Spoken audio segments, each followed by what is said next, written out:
我就觉得，那既然有2个，所以我就决定搬到比较大间，然后搬到一个就是让他们有前院、后院，然后有游泳池。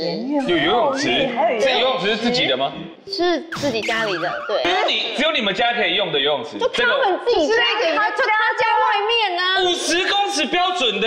我家的。洪世佳，你输了。到底有多喜欢游泳啊？你也输了。你为什么还要出来工作？因为现在已经不住在。你老公应该长得不帅吧？她老公的确是一表人才啊！照片拿出来，再让他更生气一点，快点！他以后不用来了。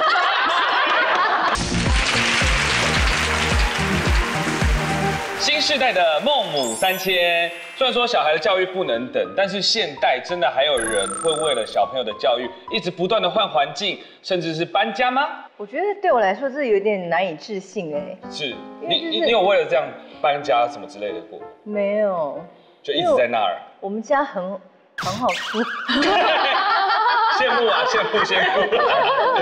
哎呦，可是现在其实有很多，而且我们家附近刚好也有，我觉得想要让我女儿去读的学校，所以就刚刚好。就刚刚好，对，因为其实会搬家或者是换的新的环境，其实考量的点有很多嘛，不管是这个学校的课业啊，甚至是同侪，有时候觉得说啊，我们班上有同学好像没有那么好之类的，可能又换了。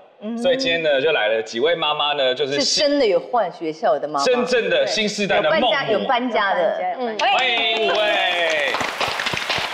小可，我知道你是很疯狂，你现在还是在自学吗？自学结束了，其实就是因为哥哥想要回，因为哥哥现在国中，所以他要进入到国中阶段，我们就在讨论说，妈妈要帮你再申请自学，还是你想要回学校？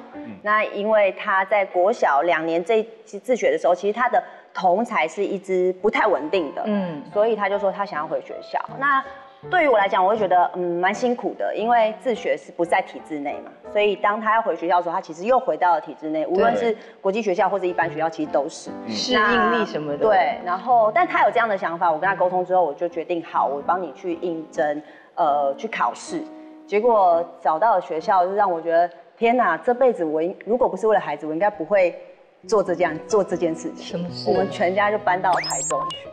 哦，对，你们现在住台中，所以我们现在全家都住台中。所以你今天是从台中来的？现在还没有完全，因为现在暑假，所以还没有完全搬过去。但下半年度我就是台中人，就完全户籍都会在那个地方。对，可能就是会住个10几年那种。一定会住超过10年，因为孩子们最小的现在才3年级。可是你一直都是住在台北的人？我一直都是台北人，所以你也是一半高雄人，但我从来没有想过我会为了孩子搬到我们不太熟悉的地方。对。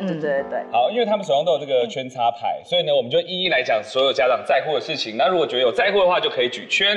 首先呢，比如说像是学校的师资优质程度呢，这个你们在意吗？圈插。这很重要吧？对啊，这应该是每个人都会在意的点吧。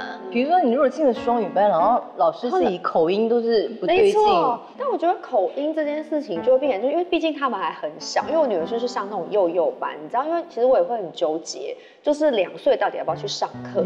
但我又看了很多幼儿园，而且每个人都会跟我恐吓说，台北市幼儿园要很早就去排队，对，然后你要打电话还要预约，然后你就是要去面试很多间这样。但我就是会比较重视，就是老师有没有耐性，因为毕竟幼嘛，他需要很多的引导，对，然后他上学就是希望他不要害怕，然后所以我那时候就是看了很多间学校，然后老师就跟我说，妈妈你喜欢没有用，你小孩喜欢才有用，对，因为我们进去看是看一种氛围，但他说小孩喜不喜欢这个地方就很直接，这样，很明显，对，就是如果你把小孩带到这个学校，然后他很快就融入，或者是有一些东西吸引他过去玩，他就根本不太理会父母，就觉得这个小孩这个学校是适合这个小孩的。因为像我大女儿，就是他们都读同一个幼稚园，可是老大就上课上的还不错，可是老二就哭了大概1年，就是说他就是死不去上课，可是明明就是一样的环境啊，所以我也不知道问题出在哪。我觉得那跟小孩子会有差，因为我女儿第一次去的时候，他就自己进教室，然后拉椅子，然后就坐下。然后人家在上课，他就走进去，然后就拉了一张空的椅子，然后就坐下。然后别人拍手后，他就跟着拍手。然后我就想说，哎，他怎么那么想要融入？因为我还想说2岁有点小，怕他表达的不够好这样。然后第一天上课的时候，我还想说一定会上演那种18相送的剧嘛，他就拜拜，然后他就进去了。哎呦，这么独立。对，然后。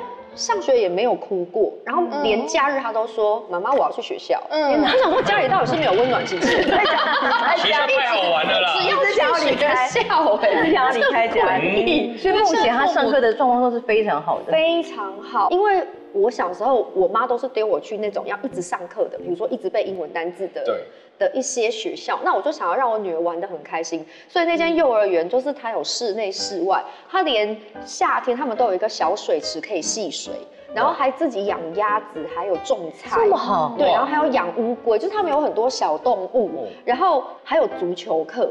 就是小朋友他要一点体能，因为我就很怕他们每天就坐在那边，然后就都不都只有一直在念书这样，对，然后所以我就想说，我希望他可以多动一点，在学校把电都放完。你这间幼稚园是立刻你要读就直接进去读？没有，就是因为你要先去看嘛，然后因为我那时候就排了几间，然后我就第一间就看了这一间，那我看完之后我就非常喜欢它，我女儿也很喜欢。可是应该很多人抢着要读啊，很多人抢着要读，然后所以你就要赶快就是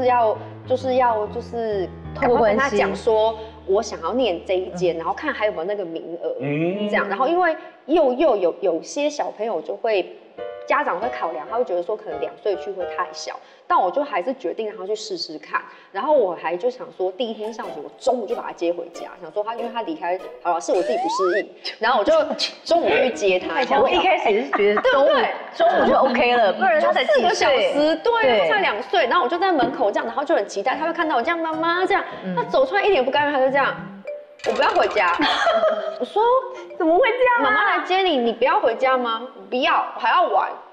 然后我就想说，学校多好玩，我想说到底有多好玩这样。对，然后他第2天就念全天了，所以你并不需要因为女儿的学校改变什么你的生活环境。有，我也是有，我很喜欢搬家，就我。觉得小孩的每一个时期的需求不太一样，比如说他婴儿时期的时候，他不太需要一个多大的范围，你觉得很好掌控。但是当他大一点之后，开始会走路之后，因为我们原本是独栋，会走路之后就要搬家，因为我们是独栋，很多楼梯，然后你知道小孩，我们刚刚还在聊天，小孩有多喜欢爬楼梯，他看到楼梯他就不会走动一样，他就要爬7749次，你就要陪他上去再下来上下。然后我们那一整栋，他就是每天都要去爬那个楼梯，又是大理石的，我看了就觉得很害怕，跌倒撞到头，楼梯的动距又很大，我想说他万一一个不小心，他就会脑补很多剧情。然后我就跟我老公说，他每天再这样爬这个楼梯下去，我好像都不要睡觉了。安宁。对，然后我就说不行，要换一个平面的，就是让他没有楼梯可以爬。对，因为你有楼梯，他要找我们，他就要想办法走那个楼梯，那我就会觉得很紧张。再加上你又不让他爬，他就是要爬。对，那我就说那就搬家。所以你第一次搬家是为了小孩开始会走路。楼梯之前我搬了一次，是因为我们住的那个环境，我一开始很喜欢，我觉得很美好。就后来发现，因为它靠山，后面就是山，很多你叫得出叫不出的虫，你都看得到。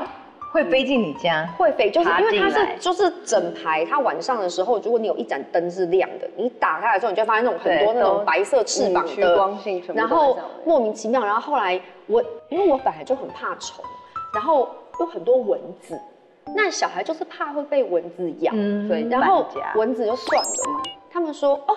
你不知道我们这边夏天还会有蛇吗？我说蛇也太惊人了吧！蛇，然后呢，他们就说，对呀，而且就是如果你要叫人家来抓的话，没有那么快。我建议你在门口自己放个筒子，看到可以先放进去。我是什么意思？我还要自己撒石灰粉，就自己抓石灰粉，像驱虫、驱鬼一样。然后后来邻居就跟我说，他们有人在2楼的厕所发现一条蛇，然后我就在那个聊天室里面看说。是我会尖叫，就是你会很大型的蛇是不是？蛇不管小或大，其实对我来讲都会吓一跳，就都一样。对，然后我就想说，蚊虫已经让我很困扰，还有蛇，我可能就没办法。对，然后我就因为蛇的关系，那我就先绕跑过一次，然后后来又因为楼梯的关系，然后我又搬了第2次。所以还是有搬到家。所以其他人也是觉得师资，我举猜，我觉得师资还蛮重要的啊，就是，但是我觉得也举圈，对，但是我觉得现在很多妈妈就是可能生第1胎的，就是会觉得说英文什么都要英文。但我以前一开始也是给小朋友3岁的时候念过一个全美语的，那时候也是其他妈妈就是虎妈类。他就说啊，那个很好，那个英文教的非常好，什么中班就会听说读写，大班可以写文章。然后那时候我心里想说，哈，但是因为毕竟他是前辈，他小孩比较大了，所以我就想说，那我去念看看。结果念了之后呢，我就发现小孩回家都闷闷不乐。因为在市区的学校，他们都很小，对，然后小孩每天除了英文，真的没别的事。他们的那个校外教学，其实我会希望小孩比较有像私家这种有什么养鸭啊，可以去户外看看啊，探索大自然。他们的校外教学给我去旁边的全联，去逛全联、逛超市，然后觉得天哪，这个不是我们自己就可以做了。然后就小朋友回家之后那种闷闷不乐感觉，因为又是儿子，然后就觉得。真的不行，然后他有很多能量想要释放。对，而且他那种不开心，就是就算你满口英文，我都觉得没有意义，而且那么小，我就觉得没有关系。所以后来就把他转到一般的双语的幼儿园，那个英文的量绝对没有全美语那么多。对，可是我觉得他很明显比较开心，而且最恐怖的就是里面的外国老师呢。有一次，就是他跟我说，小朋友画画要画在那个线里面，因为他是3岁嘛，那时候他画画都会小肌肉还没发展好，他都会画出来。然后我就回老师，因为他们都要写一个 passport， 就联络簿，而且老师没有直接跟你沟通哦，都要透过那个联络簿。然后我就写说，哦 ，he may did it for fun， 我就说他可能好玩。就老师回了我3大张的信纸。哎呦，就是他教育家长，对，他就说这个跟他什么发展什么有关，然后什么什么，就是他一定要遵守规定，就他会给家长那种满满的焦虑感，然后很恐怖，在学校说 no Chinese， 但是结果后来小孩后来不转出来了吗？他现在1年级，他有一次跟我讲说，哎，妈妈以前那个 teacher blah blah blah。他虽然说 no Chinese， 但是他会用中文骂我们。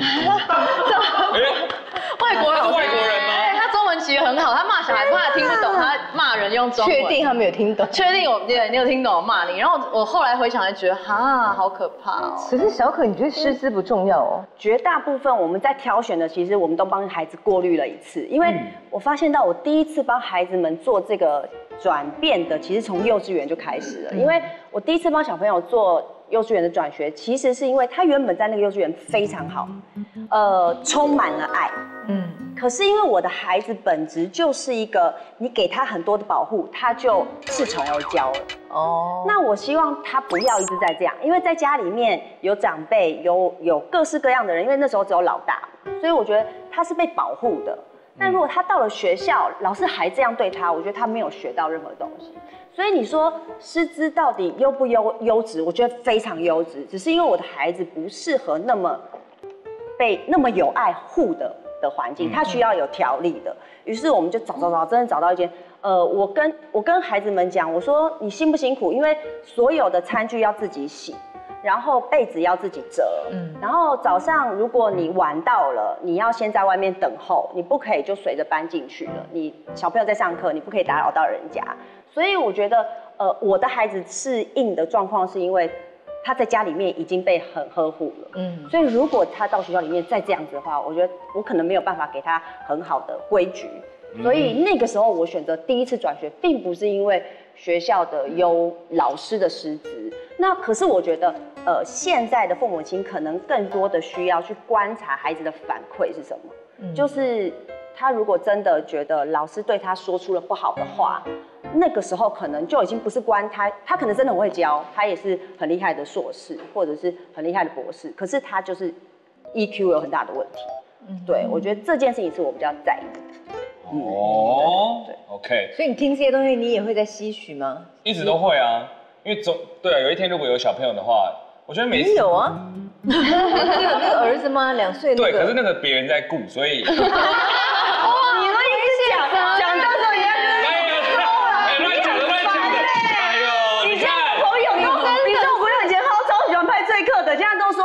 你要喜欢他，人家都有小孩了，你们一个人讲一个，都是你乱讲，不要再洗他了，他是你乱讲，真的有啊？没有，干嘛不承认啊？没有啦，还没啦。你不是很爱他啊？我很喜欢小朋友，但我还没有我的小朋友。你的公仔不是都买给他玩的？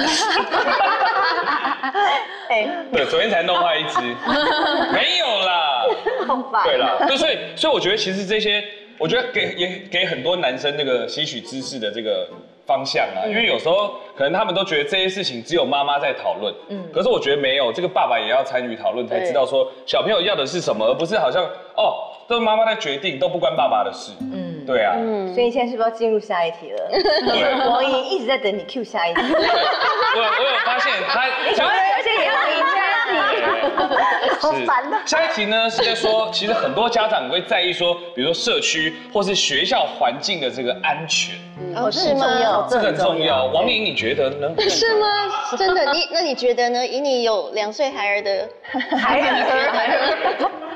怎么样？他是皇上吗？孩儿，对啊，安全很重要啊。对，因为我是生了3个，然后搬了3次家。你现在最大几岁？最大的是快14，要升国2。哦，这么大了。中的是升小6，小的升小，反正就是他们5年，就是3个差5年中三个2岁半2岁半。哦。然后所以我就是生老大的时候，老2老3都各搬1次家。那刚生第1胎的时候，我住的那个房子是在仁爱路那边，然后是2层楼的房子。那我觉得刚刚好，因为只有1个。那他也是很爱爬楼梯，所以我们就把楼梯改成就是有护栏的，侧面扶手那边本来都是只有杠子，或者是就是我记得是没有护栏，没有那个围墙，现在就改成都有了。然后等到第2个出生的时候呢，我就觉得那既然有2个，他们又这么还没有上学嘛。所以我就决定搬到比较大间，然后搬到一个就是让他们有前院后院，然后有游泳池。有游泳池？这游泳池是自己的吗？是自己家里的，对。自己家里游泳池？你老公到底做什么的？对，自己的。你们搬去巴厘岛是不是？游泳池哦。我没有听过台北有人家里有自己游泳池哎。光卡的游泳池哎，那地堡哎，因为地堡至少还是真的是否所有的住户，他是自己给他的，就只有你家人可以去游。对，因为那是一栋 B。你讲出来，你老公到底是做什么的？哎，你还有这种无边际，你这是什么？无边际，你这是什么啊？而且夜景很漂亮。因为那个地段是在台北半山，大概是半山腰，要开一段小小的。等一下，这么长是泳池哦？它是标准的50尺。标准，在家里有标准池。只有你们家可以用的游泳池。就他们自己家，就他家外面呢。50公尺标准的。我家的。我们家你输了。到底有多喜欢游泳啊？你也输了。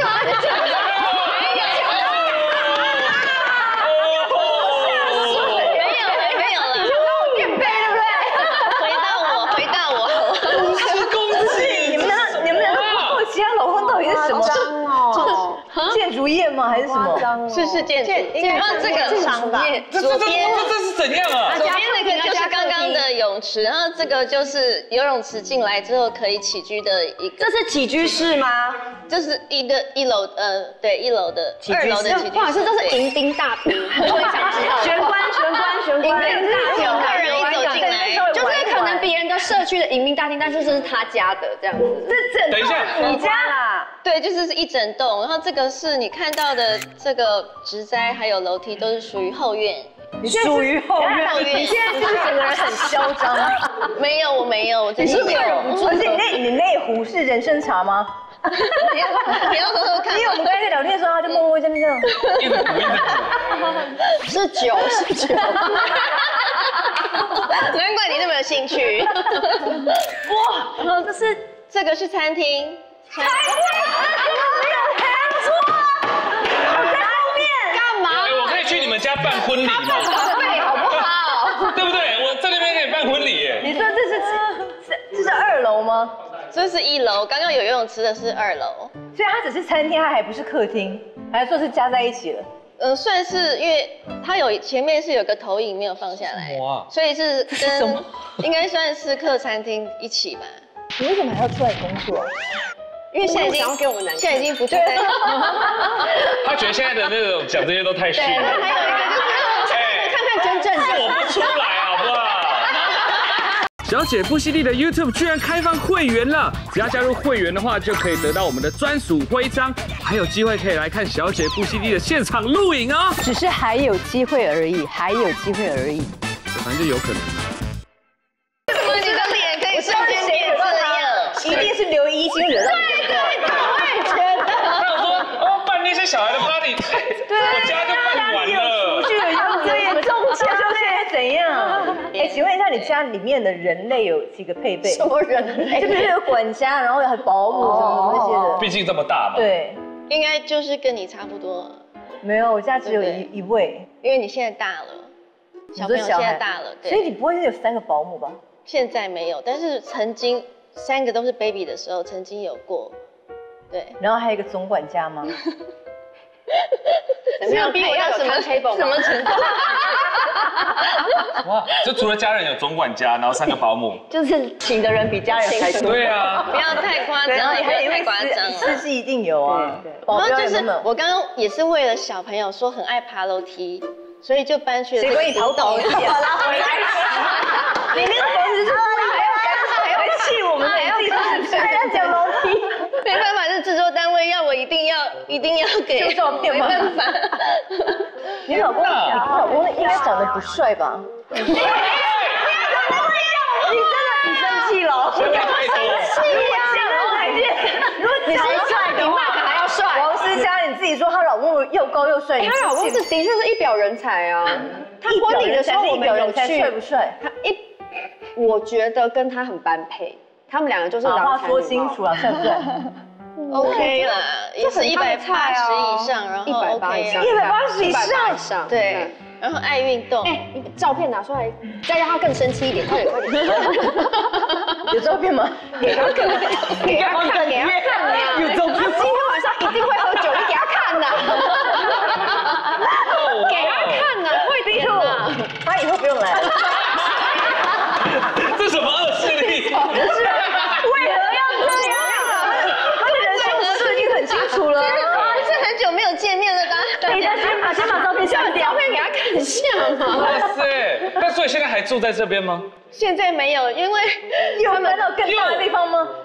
那个是第2个小孩，然后那时候他们都还没有上学，所以我觉得需要很大的空间让他们跑跳啊，在家里，然后看大自然，看户外，看绿色，我觉得这个很重要。然后还有楼梯的部分，那楼梯有4层嘛，4、5层，我都会把它铺成地毯，就超厚地毯，就是跌倒也不会重伤。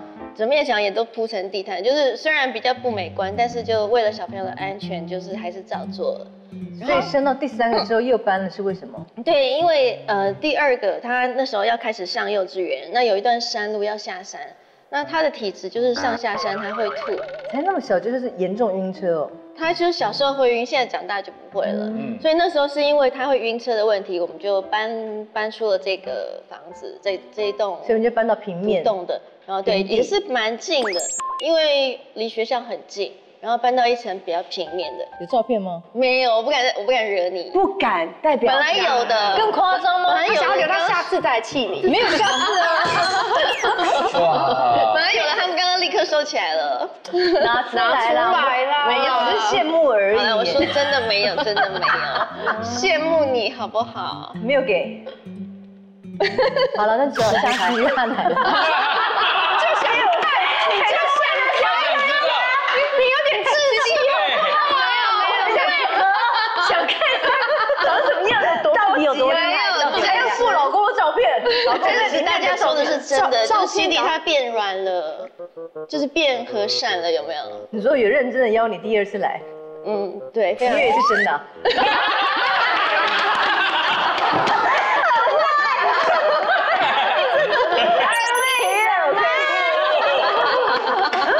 地堡之花，地堡之花，好气息，好心理福气。你看观众会在地堡门口摘衣服，你不要这么沉不住气，好吧？你等一下再把被激怒，气坏了。下一集不要太想我，没有人可以亏了。哎呦，我会讲你的，我会讲你的。那是有一点我觉得很奇妙的，是学餐好吃。哦，因为小孩很爱抱怨这件事情。学餐好吃会让你们转学或是搬家哦。我很注重学餐诶，最注重就是学餐，而且我每次进一个学校，我一定会先问老师可不可以给我看厨房。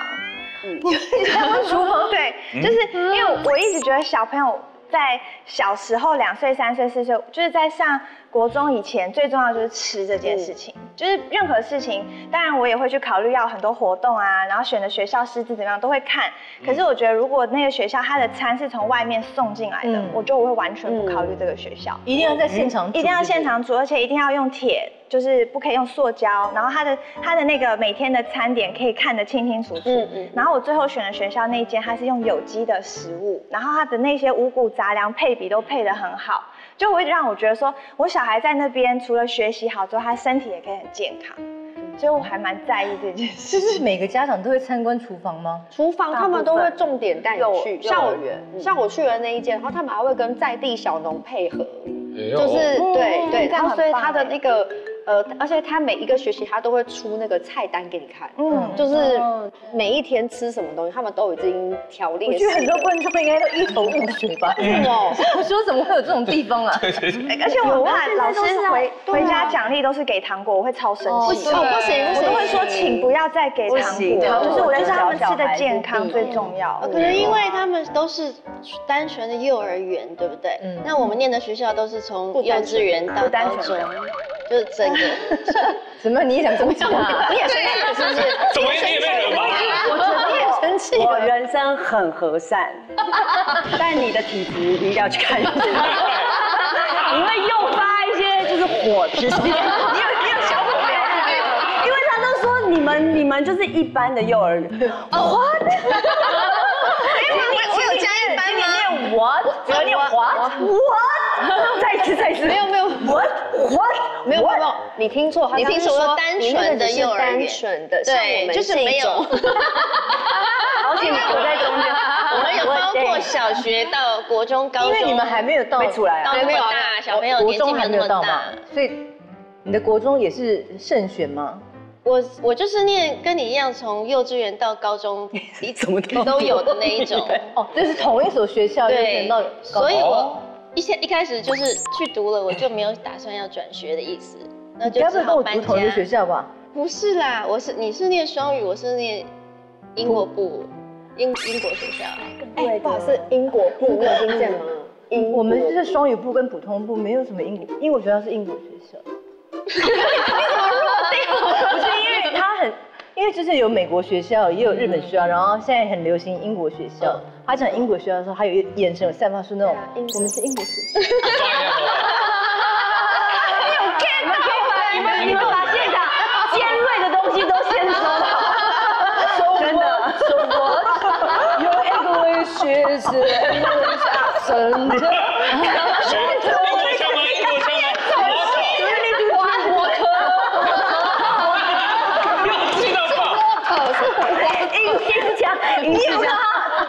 英国学校没有吧？他说英国英国不是我在夸张吧？他真的有。你夸张，你真的没有。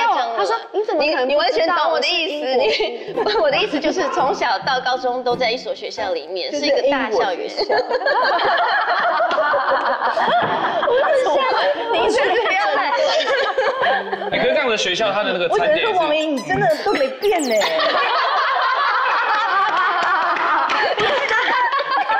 我当年在康熙的时候，是不是常常跟你吵架？其实现在有时候回放还好吧。我当时骂什么，我都有点忘了。只要来康熙，没关系，他再多来几次，你就会想起来。你就会想说今天就是重新他有来上节目，应该就全新的王。你以为他改了，就没想到是要讨人厌。我在家里今天想到你也没变，一点都不和善，他的意思是。始终如一的2个人。好，所以英国学校怎么样？餐点学校都有供应，然后供应的是很好，因为刚好学校有一位父亲，他家里是开餐饮业的，所以他就包了学校的营养午餐，大家都觉得很放心。他是意大利人，所以他开意大利餐厅，然后学校也是吃什么？不要丢不下去，他又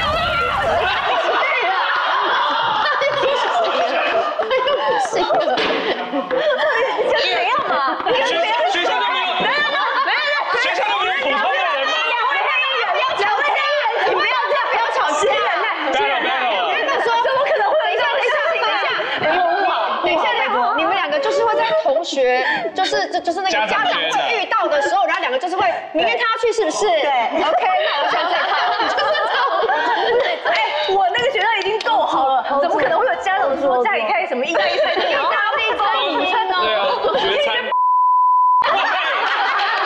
听过这种事吗？我夸不夸张？意大利餐厅那真的不行。我不在乎的原因是因为呢，我都是自己带便当。你自己做吗？自己做一开始，然后后来当然是会有阿姨帮忙做，因为后来就3个嘛，3个就会比较稍微就懒一点。阿姨是意大利人吗？他意大利人不会 repeat 的啊，应该是西班牙还是法国？西班牙阿姨。法国人吧？法国。法国阿姨。法国阿姨我也真是本国。就是所以我是自己带便当，然后因为3个小朋友口味又不同，有的爱吃什么，有的爱吃咸，又吃辣，所以就是分开3个都带不同便当。好，还有什么？来下一点呢，就是家长也很在意小孩对学校的适应程度。就是因为我们现在，因为他是幼幼班，那你知道有一些像那种一路念到大的，其实你小班就要进去卡位了。所以我女儿在升小班这的时候，很多妈妈就要问我说：“你有要给她换吗？你要换去那种，就是那种整个升学上去的，那你小班就要先进去卡一次，然后你就是小班、中班、大班，因为如果你后面才进去，那个是不可能的，因为他希望你是一个阶段性。然后所以我那时候就很两难，就因为他现在念得很好，然后他们就说，但你要为他的未来着想，你知道，因为很多妈妈就是会想很多，还要帮他小孩铺路，就跟我妈当年很像，就觉得说你未来的道路，妈妈都帮你想好了这样。然后可是我就看我女儿现在这样子，在这个学校很开心。那我就想说，那就继续再给他念下去好了。然后，所以我也是跟我老公就讨论，那我就说，现在好不容易适应这个学校，我再给他换一个，他会不会觉得很奇怪？因为他现在幼班升到小班，同学有些是一样的，有些不一样。他第一天开学，因为最近这几天才刚开学嘛，他就回来，他就说：“妈妈，今天我隔壁那个是谁啊？”就他已经有看到陌生的同学，然后但他内心他已经知道说这个人是跟以前不一样的。然后所以我当下就想说，还好没有给他换，因为一个不一样他就已经知道。如果是再把他丢进去，整群都不一样的人，他会吓到。他有可能对学校这件事情他就没有那么喜欢。所以我就想说，我就先让他念到大班结束了，再来看看是要去欧洲学校还是什么的。我觉得，很多人都觉得送小孩去上学是小孩的事，可是有时候很多是家长的事。你知道，就是很多人就会一直跟我说，以后你有家长群你就知道，因为我们现在只有跟老师是老师群，老师会每天告诉你小孩在干嘛。可是大一点的朋友就会有家长群，他就是说，我跟你讲，这家长群才是战场。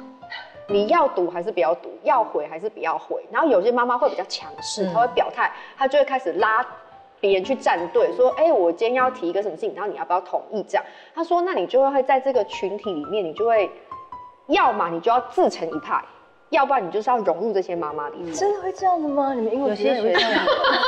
你的手，真的不会，你也加入妈妈群吧？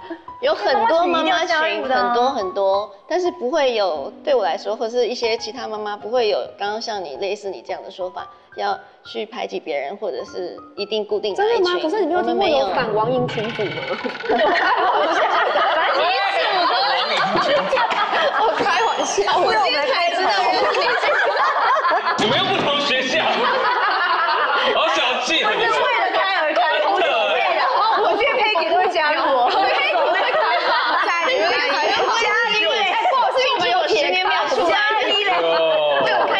盛大隆重的群组，不会啦，我很喜欢我很喜欢。家长没有那么可怕嘛，那个群组没有那么可怕，就是会发表自己的意见。那你要听你就听，如果你不赞同的话，你也可以发表。就是大家是很理智的，不会说常常吵架那种。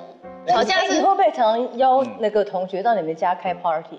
会，我会跟我小朋友就是说，你随时想要的朋友来家里玩，任何男生女生都可以一起来。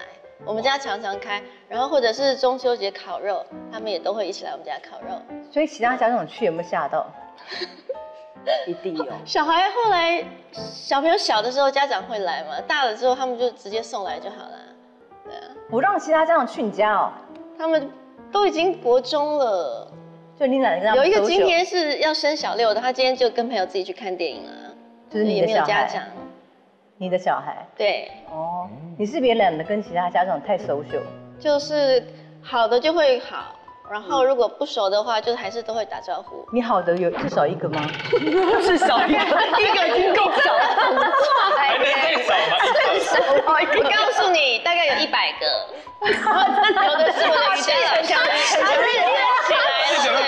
100个蛮幼稚的。对，我的瑜伽老师，还有我的缠柔老师，还有我的皮拉提斯老师，什么瑜伽老师、皮拉提斯老师对，都有，就是都花钱都跟买来的你很好。想到有瑜伽老师跟皮拉提斯老师，他已经把老师带进来，我还有羽球老师，有完没完，好可怕！到底要不要让我讲？我觉得我们学校很棒。你没有听过王莹，是你不讲。派帅哥是不是也想加入？是不是？他是不是讲了一堆？然后他还问我说，到底要不要让我讲？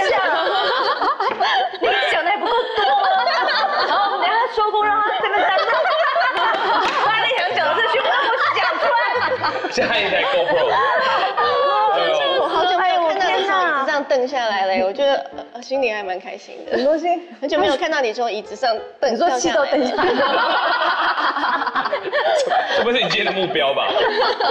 可是你算是家长里面搬最多次搬3次，搬3次。但是决定读这个学校之后，就再也没有搬过了，因为我就目前为止都大概我读到现在有10年了吧，待在这个学校，我都不想要离开过这个学校，因为它就是有我要的师资好。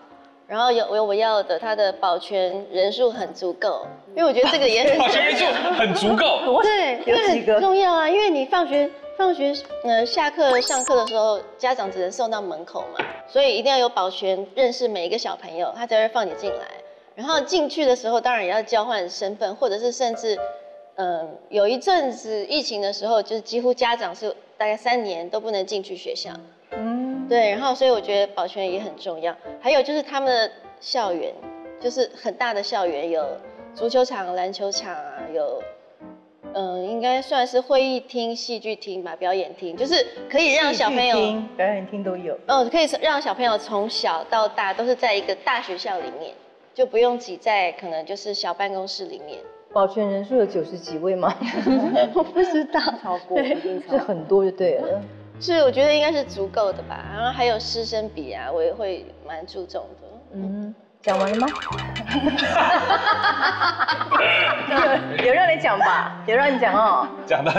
其实有的时候当妈妈比当小孩压力更大。对，别人会说小孩什么课业压力，可是其实家长压力更大。我其实觉得我压力很大，因像王莹讲的，就是孩子不同的阶段，我也是小朋友，也是一个国中，然后2个国小，又从自学变到体制内。其实我记得我那时候光是办他们3个人要转学，光是这件事情啊，我已经做噩梦，连续做了1个礼拜了。因为你压力很大，而且3个小孩晚上睡觉你很累了，然后你其实睡觉里面还在想着我要办东西，而且噩梦是你会突然忘记带什么，好，例如说突然忘记带身份证，然后你就醒来，然后有的时候真的会突然间从床上坐起来，然后你想说今天是礼拜几，我今天要做什么事情，然后你还会礼拜天起来叫小朋友起床，因为就是已经忙到不知道该怎么办。那其实有很多朋友，他们有些是有可能那种监管师的执照的，他们就会说哦，你要补充营养品啊。我说有，该吃的我都吃了，但是就是没有用。他说你要补充的是磷虾油，我就说我有吃鱼油，他说不一样，你那些瓶罐罐基本上都可以省去了。磷虾油真的很厉害，真的。但是他有说市面上有很多不是这么新鲜的磷虾油，所以他那个时候帮我去查了资料，然后推荐了一款。我跟你打开那个盖子啊，我一拿到1颗，我就知道说哇，这个真的是一定会超级有感，因为看它的颜色就会惊艳，很好。压力大，对不对？压力大，尤其大，压力大，压力超大。王莹还好，直接跳过。我们的游泳池是社区，对啊。再来让压力大的你们先缓一缓，来推荐给大家。好就是这个南极磷虾油，大家其实可以先看一下它包装上面的一些成分，然后倒出来之后呢，是不是颜色就很惊人？红，非常非常红。待会再跟大家讲为什么它会那么红。可是我要先说。第一，这个磷虾油啊，其实它算是综合型的营养成分在里面。我那保健室的朋友才会说，基本上你吃了这个，其他都可以，吃完了就好了，都不用再补充了。真的吗？因为它是综合型的。那我要讲哦，它的纯度非常高，还有很多人其实会担心说，我在吃的过程中我会不好代谢出来啊，它非常非常非常好代谢。即便我那个时候最累的时候，我一天是吃到4颗。其实我都觉得，没有觉得身体有负担。刚才我讲说，早上起床会坐在床边，然后想说今天要干嘛。吃它其实大概半个月，有些人因为我真的比较累，可是有些人可能会吃到1个月28天左右。你会有一天早上起床之后，你很清楚知道我昨天睡得很饱，然后我今天要干嘛。然后精神觉得很好，精神好，然后你会知道昨天没有做完的事情，今天要做什么，脑里的雾跑掉了吗？它就是它对，然后你会突然脑色顿开。很多新手妈妈，像自家小朋友很小，有的时候像更小的小孩，他半夜是会哭啊，会闹的。你知道那个时候是睡眠是4个小时间断，大人也是，有些更惨是2个小时间断。推荐所有在那个时候你连睡都没有办法睡足3个小时的父母亲，一定要吃这个。可是我现在很累，真的很累，对不对？我现在有时候走到客厅会忘记，我来这里干嘛？正常，就是会有正常，会拿起手机很慎重的想说，要打给谁？打给谁？然后就是要开始看 YouTube。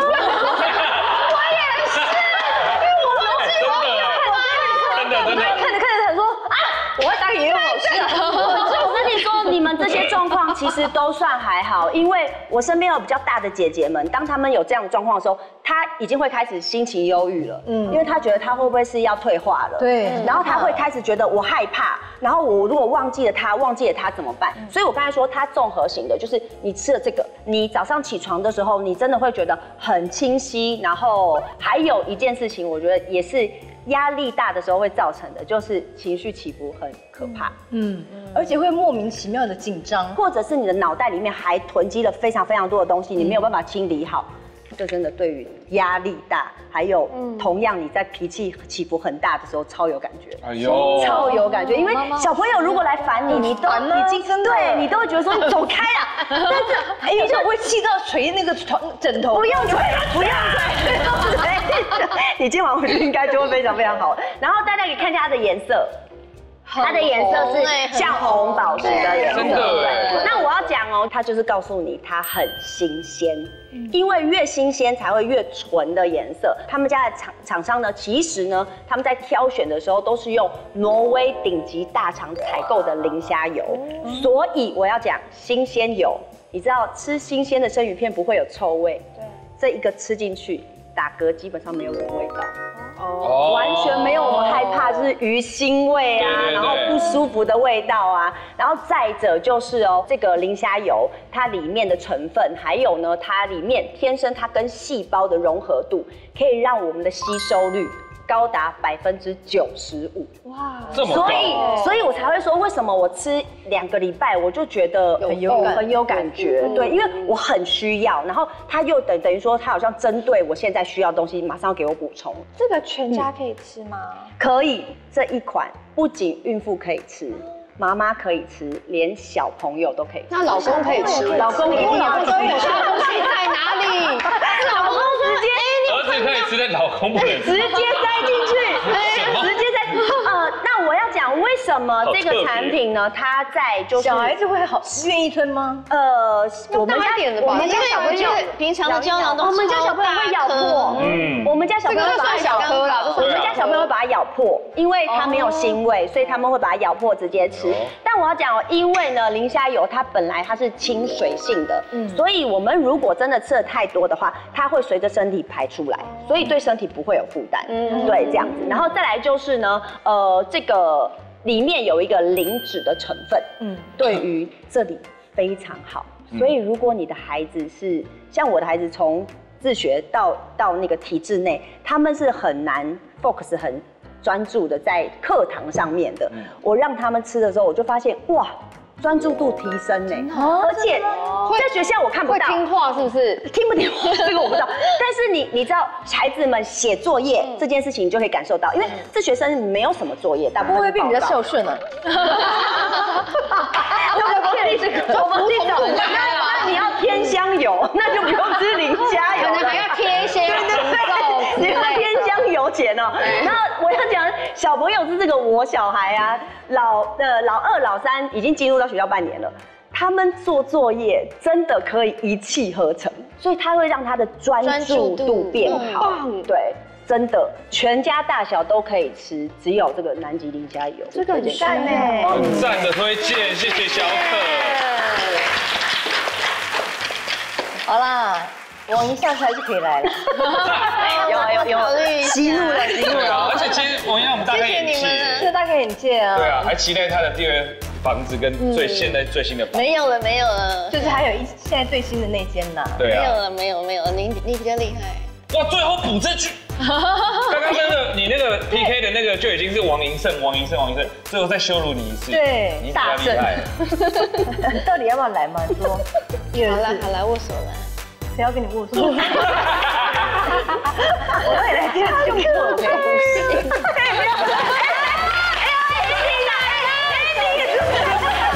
好精彩哦！